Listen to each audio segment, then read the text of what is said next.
My name is Lennox. I'm a mixed media artist. I live and work in Atlantic City. I work with acrylic paint, oil paints. I work with digital picture frames.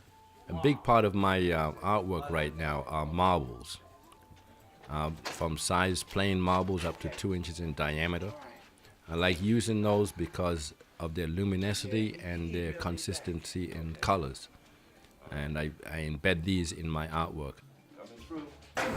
This is, when you're photographed, I'm picturing this little dude about this big, you know? I don't know the one that does. The photo you sent me? Yeah. No, that's a bigger one. Other things that I do use are videos, DVD videos, mirrors, Swarovski crystals, a lot of different types of glues to actually adhere some of these to, and I actually have to drill the marbles and embed these into the pictures.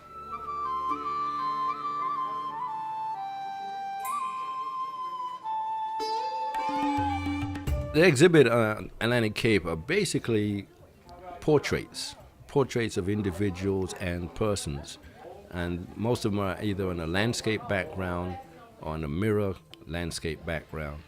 I utilize like videos and different images. There's some collages that are attached or embedded into these images.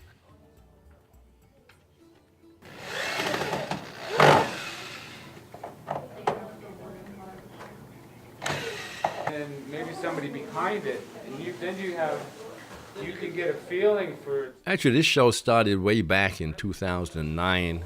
I had just did a show, or was installing a show at Ocean City Art Center. And one of my good friends, Cliff Maddox, was doing a show at Atlantic Cape College Gallery. And I think I actually helped him to do some installation over there. But at that point, I actually became friends with Buddy Jacobs. And it was a long-term project. I hadn't really, I was still working on different pieces of artwork that I think are more relevant for today's art. And actually, we kept in touch with Buddy Jacobs, and it just came about that this was the correct timing to do this show. We have the Andy Warhol piece, which is standing, leaning against this wall, leaning up against here. That's going to go against this wall over here. Setting up this show, I had a lot of leeways. Normally, there's a lot of interaction with the gallery, with the gallerist. Here, I basically had a free hand to sort of do my installation. So I had actually designed it on a sketch, designed where the different pieces were supposed to go. And then that was half of the battle. The other half of the battle is actually getting the artwork from my studio to the gallery. But who sees it? Who are going to be there to see it? I have people from the casino industry going to be there to see it. I have architects, local architects are going to come and see it. I have a number of writers and photographers who are going to be there to see it.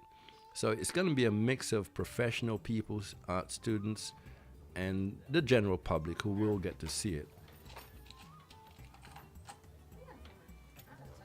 Okay.